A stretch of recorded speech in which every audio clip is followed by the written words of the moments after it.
अस्सलाम वालेकुम और राव वॉइस में आप सबका खुशामदीद। आज मैं आपके लिए एक ऐसी कहानी लेकर आया हूं जो हमारी दुनिया और गैर मारी ताकतों के दरमियान की सीमा को मिटा देती है। ये एक ममनू मोहब्बत, गैर फितरी ताकतों और ऐसे रिश्ते की कहानी है जो इंसानी समझ से परे थी।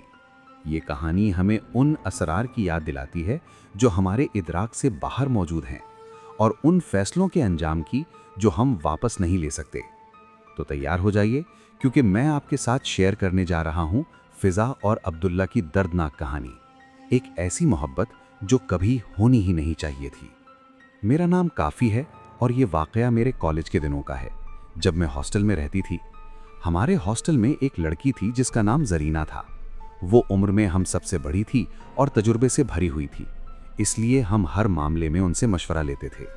हम अक्सर अपने कमरों में जमा होकर अपनी ज़िंदगी और अपने ख़ानदानों की कहानियाँ शेयर करते थे। एक शाम जब हम साथ बैठे हुए थे, जरीना ने हमें अपने एक रिश्तेदार के बारे में बताना शुरू किया जो विशाखापट्टनम में रहते थे, जो हिंदुस्तान का एक मशहूर शहर है। जो एक आम गुफ्तगू के तौर पर शुरू हुआ, वो जल्द ही एक हैरान कुन कहानी बन गया। विशाखापट्टनम में 3 अफराद का एक छोटा सा घर था, बाप, माँ और उनकी इकलौती बेटी जिसका नाम फिजा था। वो एक निहायत ही खूबसूरत लड़की थी जिसके बाल उसके घुटनों से भी ज्यादा लंबे थे। उसकी सूरत इतनी दिलकश थी कि जिसने भी उसे देखा वो हैरान रह जाता। उसके वालिदैन उसे बेहद प्यार करते थे क्योंकि वो उनकी अकेली औलाद थी और उनकी दुनिया का मरकज थी। फिजा सिर्फ खूबसूरत ही नहीं बल्कि मेहनत कश भी थी। वो अपनी अम्मी की घर के तमाम कामों में मदद करती थी और सब कुछ खूबसूरती और मेहनत से संभालती थी। उसका एक खास मामूल था जिसे वो बड़े एहतियात से निभाती थी। अपने रोज़ाना के काम ख़त्म करने के बाद वो गुस्ल करती थी ताकि ताजगी महसूस कर सके। लेकिन एक आदत थी जो उसकी अम्मी को परेशान करती थी। फिजा शाम को देर से मगरिब के करीब गुस्ल करना पसंद करती थी, जब अंधेरा छाने लगना शुरू हो जाता था। एक ख़ास शाम को अपने लंबे गुस्ल के बाद फिजा अपने लंबे गीले बालों के साथ बाहर आई। उस वक्त घर में बिजली नहीं थी, इसलिए उसने फैसला किया कि बाहर जाकर बचे हुए दिन की रोशनी में अपने बाल सुखाए। उसकी अम्मी ने अक्सर उसे इस आदत के खिलाफ खबरदार किया था, लेकिन फिजा ने अपनी जवानी की लापरवाही में इन बातों पर ज्यादा तवज्जो नहीं दी। वो बाहर खड़ी होकर अपने लंबे बालों में उंगलियां फेर रही थी, बिल्कुल बेखबर कि कोई उसे देख रहा था। अगली सुबह जब फिजा नाश्ते के बाद अपने मामूल के मुताबिक काम कर रही थी, अचानक उसे एक अजीब एहसास हुआ। ऐसा लगा जैसे कोई उसे घूर रहा हो। जब उसने पीछे मुड़कर देखा तो उसकी नज़र एक बिल्ली पर पड़ी जो करीब बैठी थी और उसे अजीब तरीके से देख रही थी। उस बिल्ली की नीली आंखें उस पर ऐसे जमी हुई थीं जैसे कोई इंसान देख रहा हो। फिजा ने इस अजीब एहसास को नज़रअंदाज करते हुए अपना काम जारी रखा, लेकिन पूरे दिन वो जहां भी गई, चाहे किचन हो, डाइनिंग हॉल हो या उसका कमरा, वही बिल्ली नमूदार होती। कभी वो खिड़की से झांकती, कभी दरवाजे के पास बैठी होती, लेकिन हमेशा वही नीली आंखें उसकी तरफ घुरी रहती, उसकी हर हरकत का पीछा करती। दिन गुजरते गए और उस बिल्ली की आमद एक रोज़मर्रा का मामूल बन गई। हर रोज़ एक ही वक्त पर वो बिल्ली ज़रूर आती और फिजा को एक ही जगह से ताकती रहती। फिजा को ये सब बहुत अजीब लगता था, लेकिन जब भी उसकी नज़र उस बिल्ली पर पड़ती, उसे एक अजीब सी बेचैनी होती। वो भागना चाहती थी इस एहसास से, लेकिन कुछ समझ नहीं आ रहा था। कई दिन इस तरह गुजर गए, फिजा भी इस सबको भूलने लगी। एक दिन शाम के वक्त जब फिजा अपनी अम्मी के साथ मगरिब की नमाज के बाद चाय पी रही थी, दरवाजे पर दस्तक हुई। बाबा जान उठे और दरवाज़ा खोलने गए। दरवाजे पर 2 अनजान लोग खड़े थे, जिन्हें देखकर अम्मी परेशान हो गई। उन्होंने फिजा को अंदर जाने का कहा। फिजा चाय की ट्रे लेकर किचन की तरफ चली गई, लेकिन वो घुटनों को सुनता रही थी। आने वाले मेहमान आम लोगों से बिल्कुल मुख्तलिफ लगते थे। उनकी कद बहुत लंबा था, उनका रंग सुर्ख सफ़ेद था और उनकी आंखें सोने जैसी थीं। दोनों मियाँ बीवी लग रहे थे। सलाम के बाद बाबा जान ने उन्हें सोफ़ा पर बैठने का कहा। मेहमान बैठ गए और बिना किसी तरह के सीधे बात पर आए। उन्होंने कहा कि हम कल निकाह की बात करने आए हैं। फिजा के वालिदैन इतने हैरान हुए कि उन्हें समझ ही नहीं आया। ना तो उनके रिश्तेदार में कोई शादी हो रही थी, न ही उनके मोहल्ले में। फिर किसकी शादी, किसका निकाह? बाबा जान ने हैरान होकर पूछा कि आप शायद गलत घर आ गए हैं, यहाँ कोई शादी नहीं हो रही। अजीब मेहमान ने कहा, नहीं, यहीं आना था, आपकी बेटी का निकाह अब्दुल्ला से होना है। फिजा के वालिदैन की हालत ऐसी हो गई जैसे उन्हें सामने से बिजली का झटका लगा हो। उसके बाप ने गुस्से में कहा कि आप ये कैसा मजाक कर रहे हैं, हम शरीफ लोगों का घर है, आप ये कैसी बकवास कर रहे हैं। हम मेहमान नवाज लोग हैं, इसलिए आपके साथ कोई बदतमीजी नहीं करना चाहते। बेहतर होगा कि आप चाय पीकर चले जाएं, शायद आप गलत घर आ गए हैं। मर्द मेहमान ने बिना किसी तकरार के और बिना कोई पर्दा किए कहा, आप खुश फहमी में हैं, हम आपसे कोई रिश्ता नहीं रखते। मैं जिन्नात से हूँ और हमारा एक ही बेटा है अब्दुल्ला। जो कुछ उसने हमें बताया है वो मैं आपको बता रहा हूँ। हालात के मुताबिक जब हमारे लोग इंसानी शक्ल में आते हैं तो मेरे बेटे की नज़र आपकी बेटी पर पड़ी। वो अपनी सुरीली आवाज़ में कुछ गुनगुना रही थी और साथ ही अपने लंबे बाल सुखा रही थी। वो उसी वक्त से उससे मोहब्बत करने लग गया। मैंने उसे बहुत समझाया कि ऐसी शादी हमारे कबीले में मंजूर नहीं, लेकिन वो माना नहीं। वो रोज यहाँ आता था और फिर एक दिन आपकी बेटी ने उसे छुरी मारकर जख्मी कर दिया। जख्म इतना गहरा था कि आसानी से ठीक नहीं हो सकता था।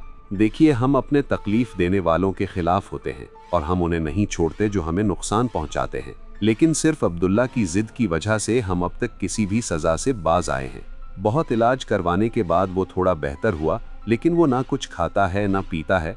बस उसकी एक ही जिद है कि वो आपकी बेटी से शादी करना चाहता है। अगर ये सिलसिला ऐसे ही चलता रहा तो उसकी जान को खतरा हो सकता है। हम अपने बेटे की जिद की वजह से मजबूर होकर आए हैं और चाहते हैं कि हमारे बेटे अब्दुल्ला की शादी आपकी बेटी फिजा से हो जाए। अगर आपको शक है तो सुबह फिजा से जरूर पूछ लेना।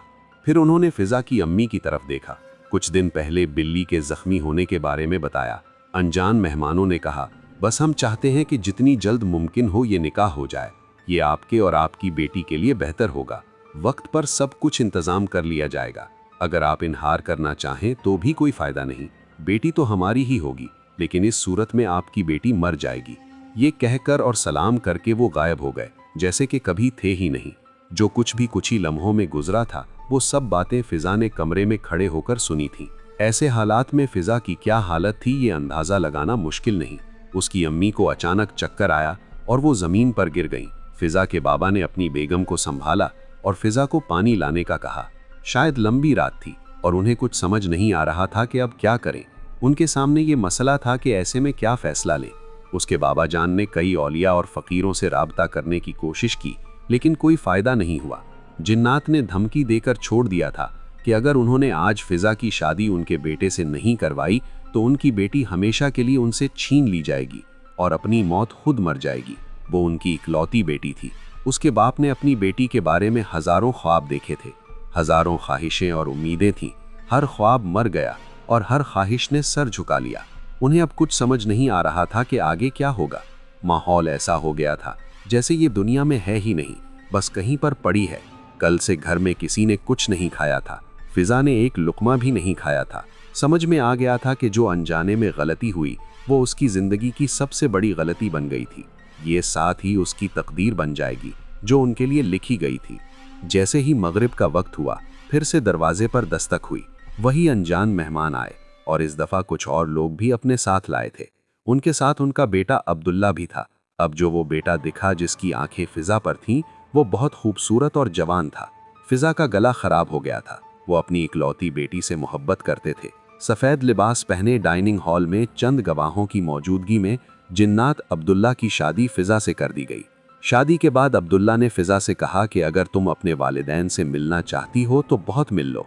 एक बात याद रखना, आज की ये रात तुम्हारी अपने वालिदैन के साथ आखिरी रात होगी। बाद में हम तुम्हें अपनी दुनिया में ले जाएंगे। उसके बाद तुम कभी अपने वालिदैन से मुलाकात नहीं कर पाओगी। सिर्फ एक दफ़ा अगर हमें ताकत मिली अपनी ज़िंदगी में एक मौका पर, जब तुम चाहोगी तो तुम्हें अपने वालिदैन से मिलने की ताकत मिल सकती है। लेकिन मैं मिलना बंद नहीं कर सकता था, इसलिए ज़बरदस्ती शादी की अपनी बेटी के इशारों पर। लेकिन वो उदास थे जब उन्होंने सुना कि तुम्हारी बेटी तर रही है। उन्होंने रोकर अपनी बेटी को गले लगाया और अपनी बेटी से आखिरी अल्फाज कहे, ऐ बेटी, हमने हमेशा तुम्हारी खुशी के लिए दुआ की है और आज भी हमारी दुआ है कि तुम हमेशा खुश रहो अपनी ज़िंदगी में। बाबा ने फिजा को गले लगाया और आंसुओं से भर गए। उसके जुल्म पर जेलस हो गए। ये फिजा का अपने वालिदैन से आखिरी सलाम था और यूं अब्दुल्ला के साथ फिजा अपनी दुनिया की तरफ रवाना हो गई। इस जुमले को पूरा होने में कई साल लग गए और यहीं से ये हकीकत सामने आई जो अब्दुल्ला ने कहा था कि तुम्हें सिर्फ एक मौका मिलेगा अपने वालिदैन से मिलने का, अगर ताकत मिली। ऐसा हुआ कि फिजा की किसी रिश्तेदार की वफात हुई। अब्दुल्ला ने कहा, यह तुम्हारा एक मौका है। जब फिजा की अम्मी की वफात हुई तो अब्दुल्ला ने फिजा और तमाम रिश्तेदारों को उनकी अम्मी के घर पहुंचा दिया। फिजा के बाप और तमाम रिश्तेदार जानते थे कि यह अब काम नहीं करेगा, लेकिन क्या देखते हैं कि अचानक एक औरत घर में दाखिल हुई जिसके गोद में एक छोटा सा बच्चा था। सबकी निगाहें फिजा पर जम गई।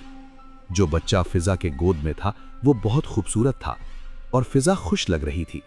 जैसे ही वो घर में दाखिल हुई वो अपनी अम्मी की लाश से लिपट गई और वहां बहुत रोती रही।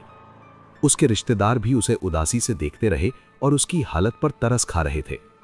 सब फिजा से बात करना चाहते थे, लेकिन फिजा ने अपना मुंह नहीं खोला। ऐसा लग रहा था जैसे उसमें से कुछ कहना निकलना चाहता हो, लेकिन वो रोक नहीं पा रही थी। उसके आंसू रुकने का नाम ही नहीं ले रहे थे। उसके गोद में खेलता हुआ बच्चा अपनी अम्मी को देखता रहता था। सब उसके बच्चे पर नजर रखे हुए थे।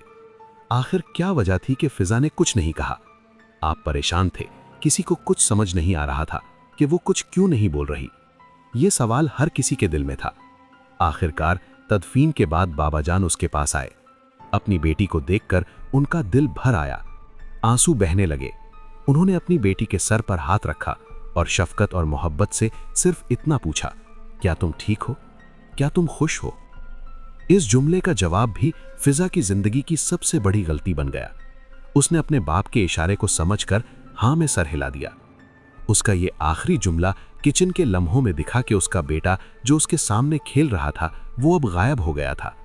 फिजा ने पूरे घर में दीवानी की तरह ढूंढना शुरू कर दिया। हर जगह ढूंढती रही।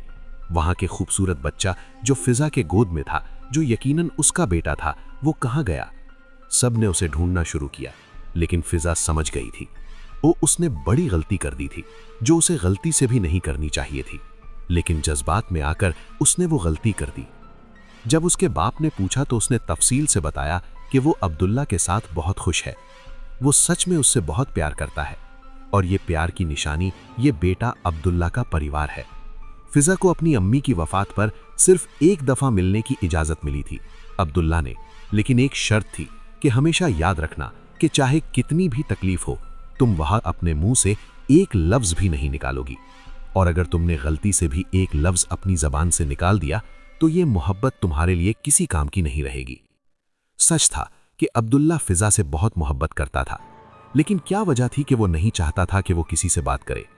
फिजा को ये मंजूर था कि वो अपनी दुनिया के बारे में किसी को न बताए, या फिर ये उनकी कौम का दस्तूर था। वो भी फख्र से कहती थी कि जिससे उसका निकाह हुआ, और फिर वही हुआ जो होना था। उसकी वजह से जो गलती हुई उसके इशारे ने भयंकर अंजाम भोगा। अब्दुल्ला उसे हमेशा के लिए छोड़कर चला गया और अपने बेटे असद को भी साथ ले गया। फिजा और उसके वालिदैन लंबे इंतजार करते रहे कि शायद वो वापस आ जाए, लेकिन वो वापस नहीं आया। फिजा की हालत दिन ब दिन बिगड़ती गई और वो एक नए सिरे से मारिया बन गई। आज भी वो शायद अपने बेटे असद का गम पड़ती है। ये अब्दुल्ला के शहर की बात है या उन लोगों के साथ है जो अब फरमान बरदारी ना करने की वजह से है। उसके बाप ने भी इस दुनिया को छोड़ दिया है और फिजा अब भी किसी वेलफेयर ट्रस्ट के ओल्ड एज होम में रहती है। दोस्तों, ये कहानी हमें सिखाती है कि कुछ रिश्ते और कुछ फैसले हमारी समझ से परे होते हैं। जब गैर मर्जी ताकतें शामिल हो जाएं तो इंसान मजबूर हो जाता है। फिजा की जिंदगी एक ऐसी मिसाल बन गई जो हमेशा याद रहेगी। एक ऐसी मोहब्बत जो दो दुनिया को जोड़ा, लेकिन अंजाम दर्द और जुदाई का रहा। इस कहानी को सुनाने का मकसद सिर्फ डराना नहीं, बल्कि ये एहसास दिलाना है कि इस दुनिया में और भी बहुत कुछ है जो हमारी नज़र से पोशीदा है। हमेशा अल्लाह का खौफ रखना चाहिए और उसके अहकाम की पैरवी करनी चाहिए। अगर आपको ये कहानी पसंद आई हो तो राव वॉइस के चैनल को सब्सक्राइब ज़रूर करें और बेल आइकन को दबा दें ताकि आपको हमारी अगली कहानियाँ मिलती रहें। अपने दोस्त और अहले खाना को भी शेयर करें। अल्लाह हाफिज़ और खुदा निगहबान।